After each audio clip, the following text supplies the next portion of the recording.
Thank you, Roland. Good evening, ladies and gentlemen. It's nice to see you all here. And now for something completely different. We are a resource-focused company, very much into North America.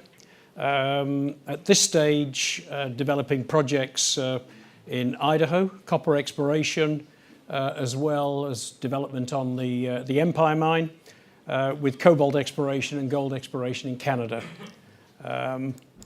I'm going to make this pretty quick because I'd like to do the same as Chris did, which is basically get this. It's quite a busy presentation, and what I would like to do is really give you a skim through it. You'll receive the electronic copies, and any questions or anything we can address them. So my aim is to do this in 15 minutes and then throw it over to you to ask questions. I think it's far more. I've got my colleagues Marcus Edward Jones and Richard Wilkins here, and the three of us will stand up and field what we have. Basically, Phoenix at a glance. We are in Idaho, predominantly in Idaho. We have a project that you'll see down at the bottom there, which is in Canada, but we're basically in Idaho, which is an excellent jurisdiction for mining historically. We have the Empire Mine down here, which is the copper project.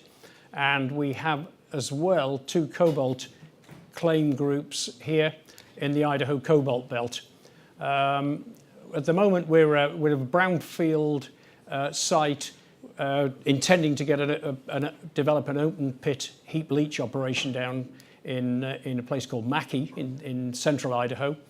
We're at the stage now, and we're probably maybe a little early. This will change very, very soon because we're just in the process of putting together our preliminary economic assessment with a view then to going on to bankable feasibility study, ultimately planning at this stage to produce 7,000 tonnes of copper a year from this operation down here.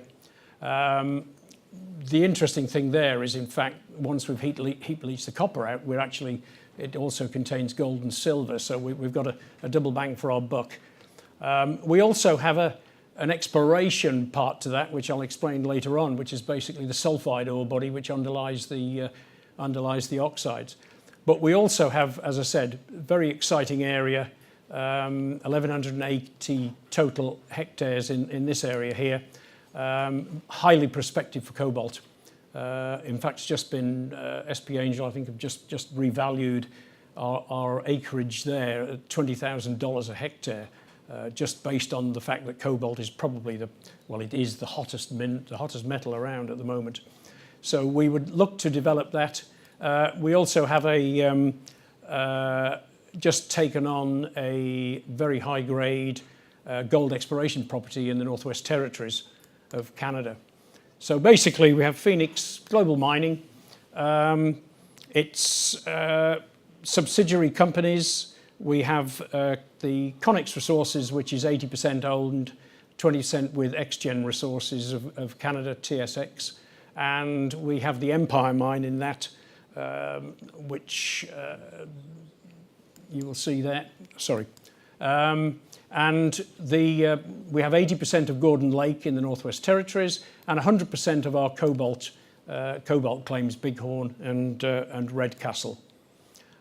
Board of directors that you can leaf through. We're considerable experience, as you can see by me, in terms of age in the business. We're production orientated people, so our job is not necessarily to get exploration and hype. It's actually to dig holes. And that's what we do. Plenty of experience on the board as well in the city. Corporate overview, 232 million shares. We're on AIM. We listed on AIM 29th of June last year. PGM. Market cap, our share price is, I think it's about 4.6 today. So market cap around about 11 million. Management have a lot of interest in this company. XGen Resources are our joint venture partners. That's what we're mining on the upper ore body, the open pit. Malachite, azurite, and chrysocolla, so oxide copper ores. The Empire Mine historically produced ore from 1901 to 1942 at high grades, in fact 3.64% copper. We announced new resources at the back end of last year, 2017. I think there's a few pictures there which you'll see in the presentation. We produced from this lease area, and basically this represents a view of the ore body, about 1,200 meters of the ore body. There's a green line going down there which marks the demarcation between what is below, which is sulfides, and what above is oxide ore, and I'm happy to explain that if anybody needs an explanation on what is what. Basically, this is where our ore resources and all the exploration has been done. Nothing has been done about the sulfide, high-grade sulfide potential at depth, and in fact there's been a bottom working of the mine down there, so all that remains an exploration target for us on the Empire mine. The actual zone of ore is between 50 and 150 meters wide, so if you can imagine that is width. It is open along strike, along there, and it's open at depth. We really don't know how deep this thing goes, but our focus at the moment, prime focus of Phoenix, is to mine that ore body. That's about 120 meters down. These are our ore resources. I'll flip through. When we actually IPO'd, we had a competent person's report said 68,300 tons of copper in the inventory, $462 million. We spent $1 million on a drilling program and basically increased the resource from 68,300 tons to copper 90,000, basically a 33% increase in the copper. We also, which had never been reported before, found zinc and reported 52,000 tons of zinc, 165,000 ounces of gold, and 6.4 million ounces of silver. As I said, a pretty good expenditure of $1 million. We are presently going to embark, after our PEA comes out, on a drilling program to further augment those resources. That is give you an idea of the pit.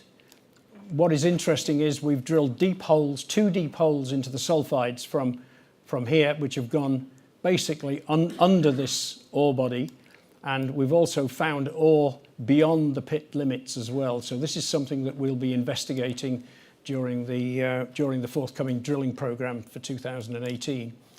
Very simple heap leach mine. It is, anybody that knows about mining, you literally mine it, put it into crushers, crush it, put it on heaps, put acid through it. The leachate comes out, you put it into a solvent extraction plant, and then into electrowinning. So literally you're producing copper ingots, 99.99% copper. It's a very, very simple process. As I said, once this is exhausted of copper, it still contains gold and silver, so we get, in fact, a double bang for our buck, and we're very much looking at that possibility at the moment in our PEA. We've started some test work. A basic layout of the mine, the pit, and the leach pads. It's very mountainous country, and so we're in the Rockies, in the heart of the Rockies. Waste tip there, leach pad here. Finding flat ground is the knack there, I think, very, very much so. Copper outlook. There's a slide on copper outlook which you can read at your leisure. We are heading towards, in my opinion, a big problem with copper, and it has been looming for some time. Not to mention the cobalt story, which I'll talk about very quickly. But in terms of copper, I think the move to electric cars and green energy, it's inexorable. But the problem is there's not the supply in the world. The new projects are not being found. That's an idea of the countryside that we live in. We have cobalt. That's a picture of a lump of cobaltite from one of our leases. Very prospective. With two projects at either end of the cobalt belt, the Bighorn project and the Redcastle project, which is right next door to the Iron Creek project, which was just recently purchased in a mega deal by First Cobalt, taking over US Cobalt. Basically, we are the registered wholly owner of Bora Resources, so we're operating that, and those two projects are in a producing area. So this is the most prolific cobalt area in the United States. Our samples, we've had about a month last year program, and cobalt literally in every grab sample. I think we took 48 samples total, and we got cobalt in every sample. This year we'll be doing mapping, we'll be selecting drilling targets, and the work's basically intended to get in drilling next year. Again, battery technology, and then we finally have our Gordon Lake prospect, which we've just taken on and announced very recently, which is a prospective 1,504 acres, just northeast of Yellowknife in the Northwest Territories. Very attractive, 17 mineral high-grade zones, 4 of which have been tested. So great, very prospective, and we're just now starting to look at getting an exploration program going. And the one thing about the Canadians up in the Northwest Territories is that they mine year-round. It doesn't matter. In fact, the access to this site is much better in winter because of the ice roads across the lakes. So these are the tasks that we've done. We set ourselves targets when we IPO'd. We're in the process of delivering the PEA imminently, and that's why some of what I'm talking about now, this presentation will be replaced fairly soon, so watch this space. We've added to our land position, and completion of the scoping study, the preliminary economic assessment, which is imminent, staked additional claims, which allows for us to have an increase in tonnage at Empire. And the effects of Donald Trump, there's definitely some pluses there. Corporate tax being reduced, some people may ask about that. And in addition, the permitting has got a lot easier under his regime as well. And we are very confident in the copper price. So investment case, experience management, near-term copper production, 7,000 tonnes per annum at this stage, excellent infrastructure, we can talk more about that, cobalt, and to be perfectly honest, a superb jurisdiction. I've worked all over the world and I don't know anywhere better, to be perfectly honest, and more, where you're more appreciated, certainly as a mining company. I'd like to, let's throw that open and bring my colleagues up here. Okay. And really field any questions that you may have. Okay. Have any questions, please? Gentleman at the front, please, Pete. Hello. Hello. You mentioned the problem with copper, but I didn't get the clear what's going to happen to copper. But on the other hand, you have cobalt, which is extremely useful for batteries. Yes.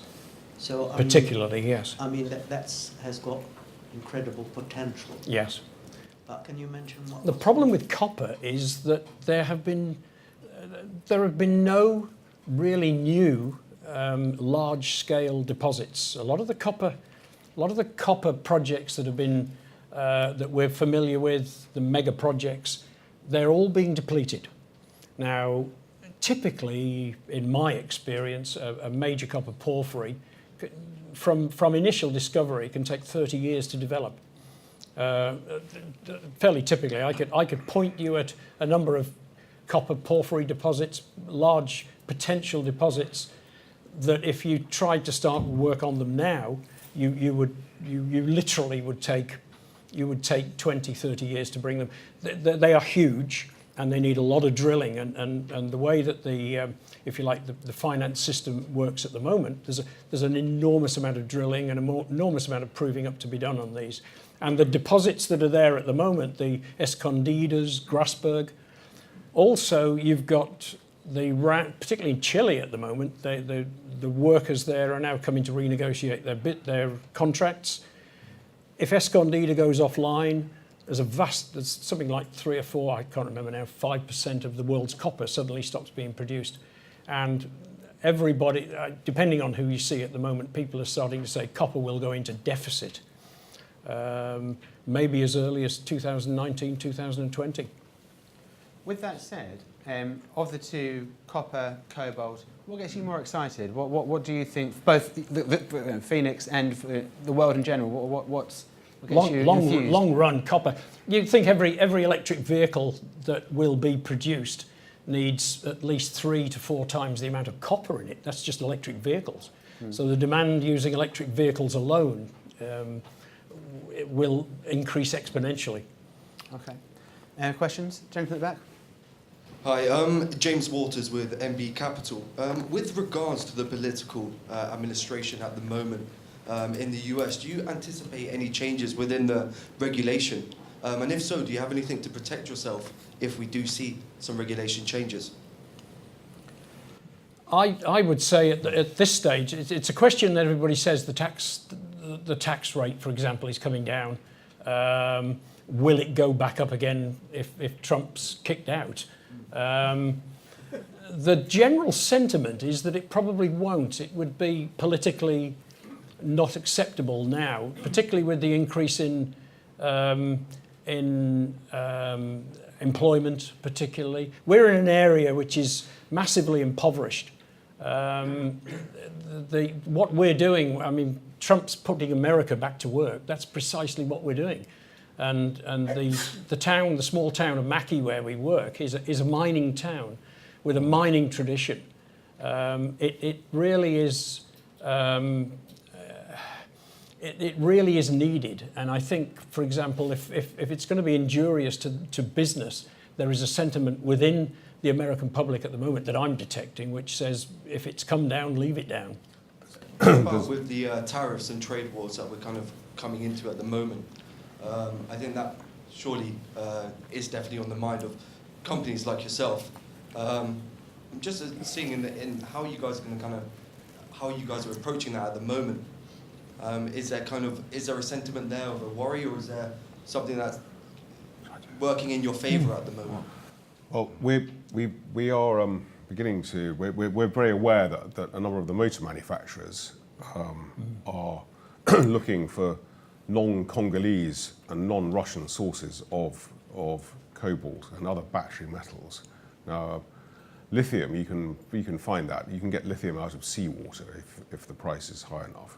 But the kind of cobalt that we think we have in our part of North America is the kind of cobalt that people like Tesla will need. And if people like Volkswagen and Mercedes and BMW and Fiat are not careful, the Chinese are going to snaffle up most of the available cobalt supplies in Africa and Russia and Central Asia, and the most electric car makers will have to produce in China because that's where all the battery was made.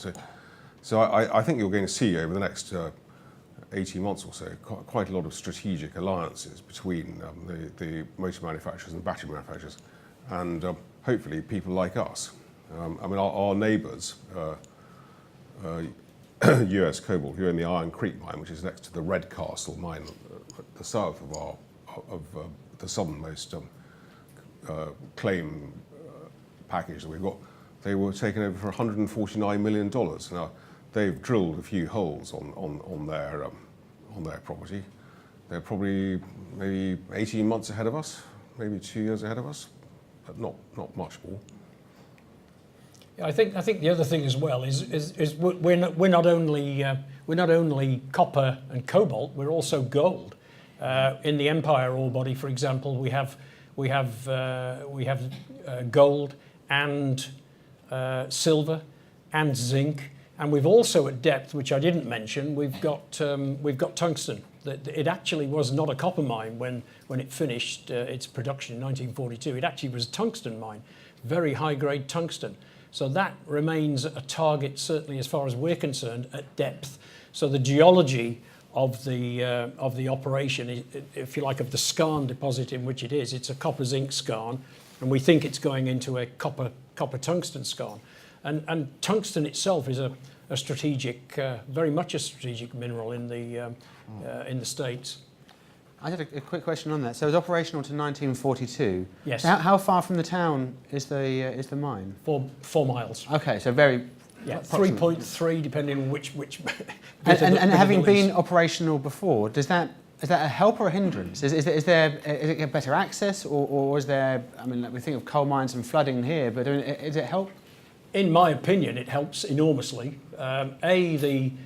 The people living in Mackay themselves are all progeny of the mine, the original miners, going back to that sort of period. There's a lot of, in fact, Marcus is holding up at the moment, we've brought these little, we call them maps with us. You'll be able to see some of the old, the buildings, which are not ours, I might add. We're looking at the dilapidated state of them. But several copies of this. yeah, but there is a history. There is actually, Mackay itself has a mine tour, so the whole mountainside on which we're sitting is not only is it spectacular, but it's also covered in mine buildings. So we've had a superb reception from from the local people, who are completely with us. One little story is that, just to say how much they're behind us, apparently the biggest compliment we could possibly have was it's a tiny little town of 550 people. They kept the laundromat open, believe it or not, through the winter, which they normally close when the tourists have all gone, only because our drillers could wash their overalls, believe it or not. And apparently that was the biggest approbation we could have possibly got. It'll be the first of many. First of many, yeah. Any further questions? Gentleman here, please. Chris? Do you just have a lease on this mine, and who's got the ownership of it, and how long is it before you can start extracting the copper? The lease is this. You'll see in the presentation, if you read through, there's two types of claims: patented and unpatented. There are underlying owners with whom we have agreements, and these patented claims go back literally to the original, if you like, 1900s, and we have agreements with those. We have our own unpatented claims as well, so there's a mixture of both.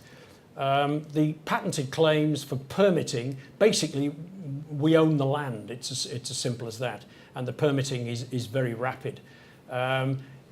Again, coming back to President Trump, the unpatented NEPA process, as they call it, for permitting has been shortened radically because there's been an edict basically from Washington, which has basically told people like the Forestry Service and the Bureau of Land Management to get on their skates and get things done. In other words, so that's been the encouragement. So now we're already engaging with the Forestry Service, Bureau of Land Management, with a view to, as soon as we've got our bankable feasibility study done, putting our application in and fast-tracking our permitting process. Yes, the other point is that big miners like Rio Tinto and BHP have a lot of problems with Native American tribes that are always trying to stop mining. Yes. You mentioned, of course, the acid, because that's going to pollute the rivers, isn't it? No. We are. I mean, for example, the leaching process is completely self-contained, so there will be no spillage, and the hoops we have to go through for that that's part of this NEPA process. But there will be no spillage. In fact, The one thing that this property has at Empire is exceptionally, for example, clean water. And the mine has not, believe it or not, polluted like some other places, the local environment. Our local manager's father founded the local fly fishing association, and all the water we'll be using will not come from or go into the big lost river. There's I think it's a 300 hectare reservoir down about 10 miles away, which is where we'll get most of our water from. And it is a brownfield site. There were no environmental issues in the past. We have a clean bill of health. Everybody wants us to operate there, and we don't have any problems with local tribes or indigenous population or anything like that. Can I just reconfirm with you the timescale? So you floated last summer with a goal. Obviously, the very first thing is the preliminary economic assessment. And you mentioned a couple of times that's imminent, very imminent. Very imminent. Very imminent. Very imminent. The work we've been doing, we've done work. We've done work on, as I said, this presentation might be out of date pretty quickly. So we've done, metallurgical. We've looked at the whole operation from an economic point of view, and we will be publishing, if you like, the results of that. Which and then the next step would be the bankability. Yes. Timescale. Your hope at this stage, how far off that would be from here? Mid-ish next year, I would say. Okay. Yeah, with the work that we've been doing, the quality of work certainly will hasten the bankable feasibility study. There's a lot of work now. We'll be basically tweaking up a lot of things. We've got a drilling program, 25,000 foot reverse circulation program that we're going to be doing. Diamond drilling, 10,000 feet of diamond drilling, small core and larger core, another 3,000 feet. We'll be looking to increase our resources in the oxide, and the confidence in those as well.